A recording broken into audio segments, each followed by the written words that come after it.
What's up everybody, welcome back to another episode of 0 Mile ADV, a true beginner's guide to adventure motorcycling. We are back in the 0 Mile headquarters, filming here again, because I want to get back out on the trails and film, but I got sick. Downside to that, a little bit of backstory to my personal life if you're interested.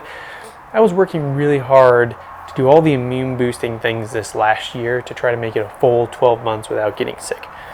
I was about 60 days shy of that 12-month goal. I ended up getting kind of a gnarly cold that lasted about a week, and so I haven't been able to ride, although it was a bit rainy and wet out here, and if you know anything about the desert, you can't ride out here because the mud just turns into peanut butter, so it actually worked out okay, gave me some downtime, but I'm still on the mend and hoping to be out soon. So with that, we're still here in the 0 Mile headquarters filming this video. So today, back to the video, we are talking all about if you are ready to plan your first BDR or you're thinking about it. We're going to talk about all the things I did to plan, prep, and some pitfalls. And one thing that I think that almost ruined my first BDR experience on the first day that would have ruined the entire trip. I'm going to give you that tip at the end so that hopefully you don't make this same mistake as me and ruin your entire trip. Although I didn't ruin mine, but it was really close. So with that, let's get into today's video. Okay, obviously step number one, you got to choose a BDR.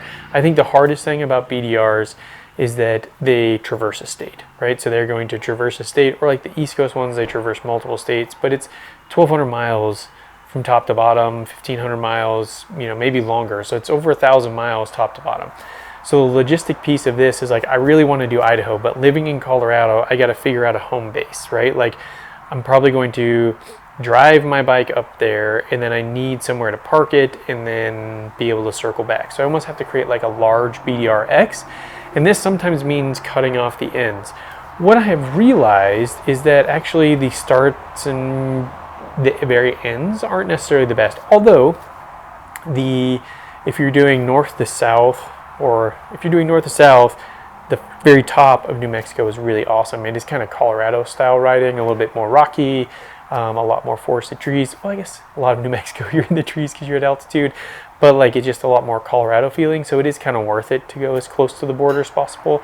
If you're going south to north, the very south piece, I don't know, it was really sandy. I don't know that I would necessarily need to do all of section 1, so that actually worked out okay.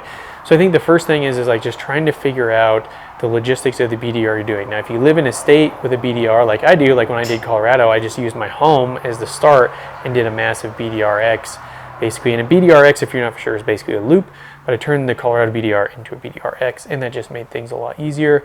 So that is probably the hardest piece. No real good tips there other than try to find like a home base, somewhere you can start, maybe drop your truck in a trailer or however you're going to do it, and then kind of end there so you can have like a start and finish point.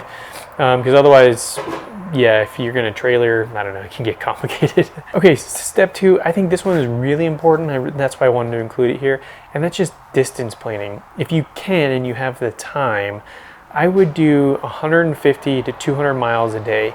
For me, that seems to be the sweet spot. You can get up around 7, you can go have breakfast, or if you're camping, you can make breakfast, get on the road by like 9, and then you can get to wherever you're going to stop by like 3 o'clock.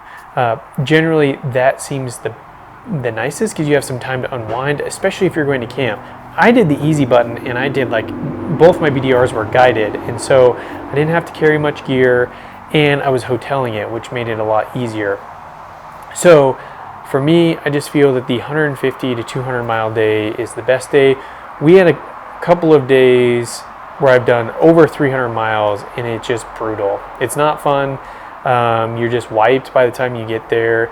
You feel a lot more rushed, and I feel some of the best parts of a BDR is just enjoying the scenery and being out on the bike and getting into places that most people won't go. I know I harp on this point a lot, but it just seems like a lot of people are just so busy trying to learn how to haul ass on a BDR that they like kind of miss, I think, one of the coolest aspects, and that is getting to parts of states that most people are never going to get to and really being able to experience that. And if you're trying to push over 300 miles, it's just not going to be much fun. So if it were me, I would try to build out 150 to 200 mile day maxes over the course of the BDR, just so it's a lot more enjoyable. Step number 3, this one I have an easy button for you.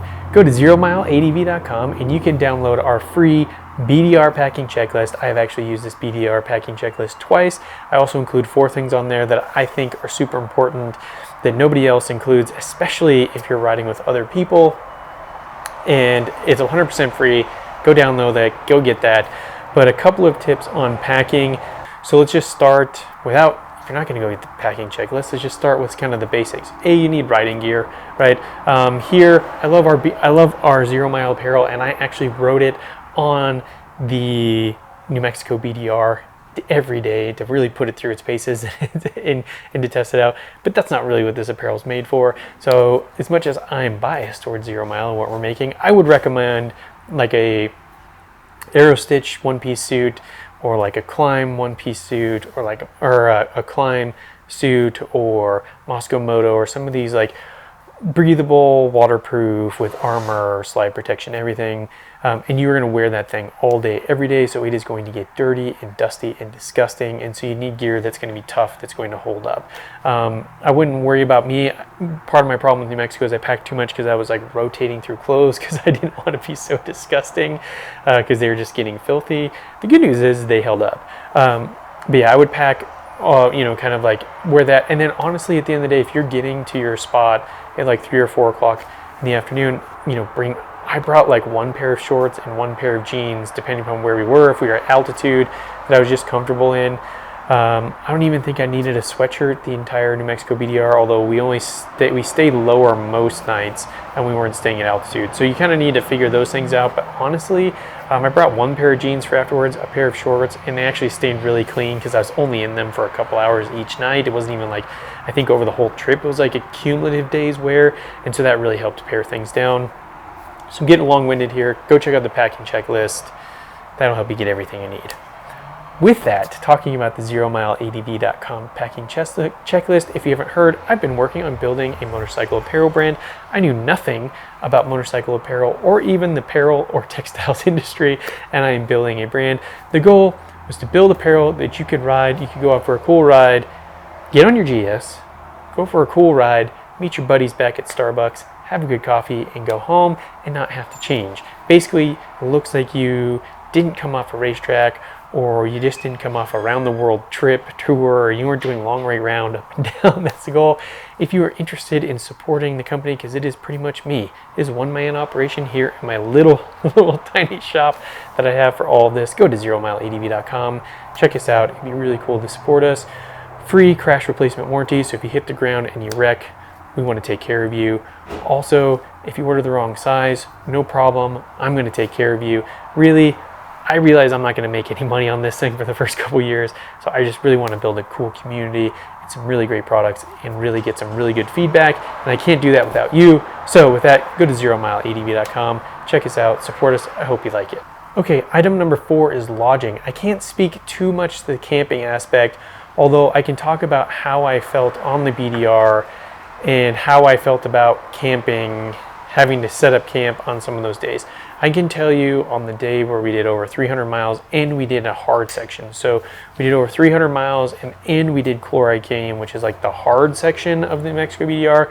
And there was no way I would want to set up a tent, have to cook my own food, and then go to bed and try to wake up and do it all over. Like being able to get into a little town, and honestly, we were in a super small town, the little town of Reserve, New Mexico.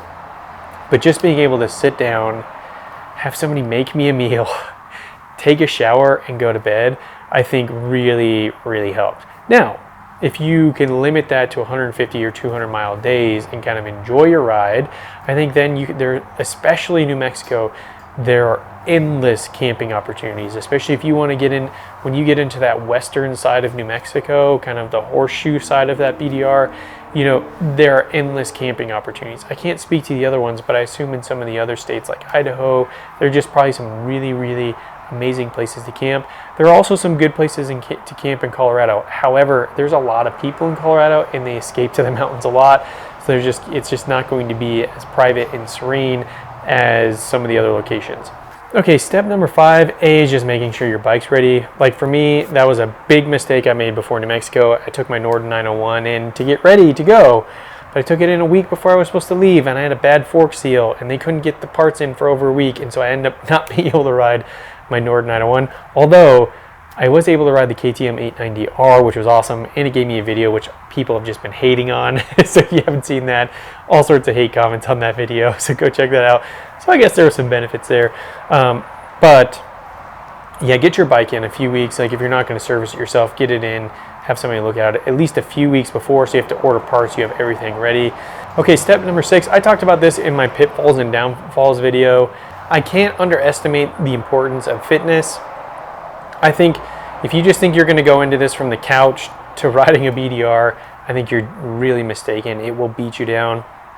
I don't think you have to be like a bodybuilder or like an Ironman athlete or anything, but I think, you know, getting your body moving and having a decent level of fitness going into BDR is really, really important, because the bike is heavy. If you're riding the challenge sections, you're going to have to pick it up, and it will just make it more enjoyable.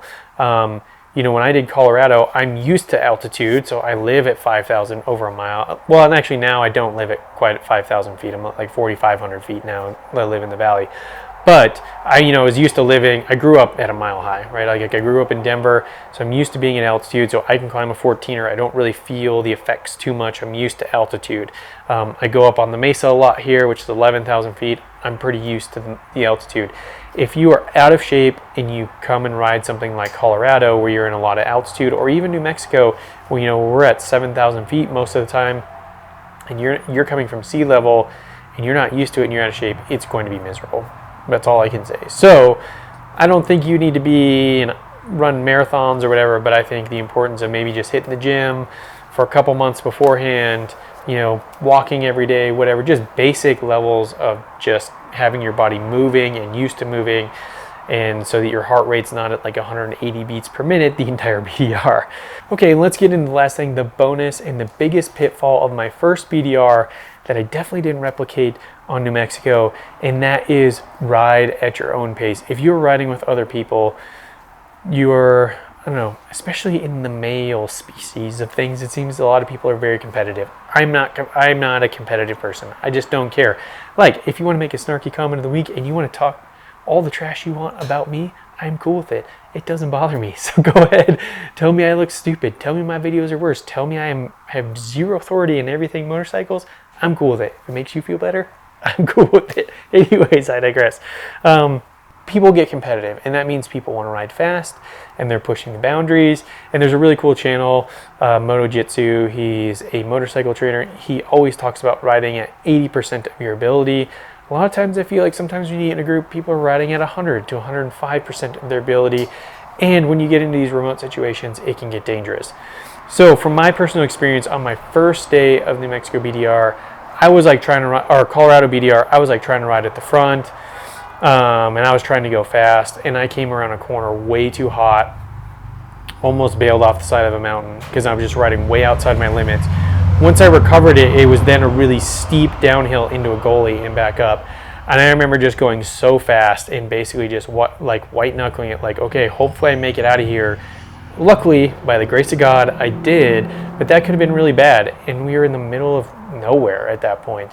We were in northern Colorado, quite a ways from any town. It just would have been a bad situation. And so at that point, I like stopped. I let everybody go behind me, and I learned the benefit of riding in the back. I have other videos where I've talked about the benefits of riding in the back, especially if you're riding with a group, how it will actually improve your riding and make you a better rider, so go check that out. But don't be like me. Ride your own ride and enjoy the BDR. Have fun with it. Take the scenery in. Like, enjoy being on your bike. So if you come around a corner and you come into somebody because you're just riding too fast, not only do you ruin your day, but you ruin somebody else's, and you potentially ruin somebody else's life, which is just not worth it. So with that, don't be like me. Ride your own ride. Don't try to prove that you're the best rider. Be okay with whatever ability you're at. I support you. Even if you're terrible at riding motorcycles like I am, I support you as long as you're out there and you're having fun and you're being safe and you're just enjoying life. So with that, check us out, zeromileadv.com, and until next time, stay safe out there.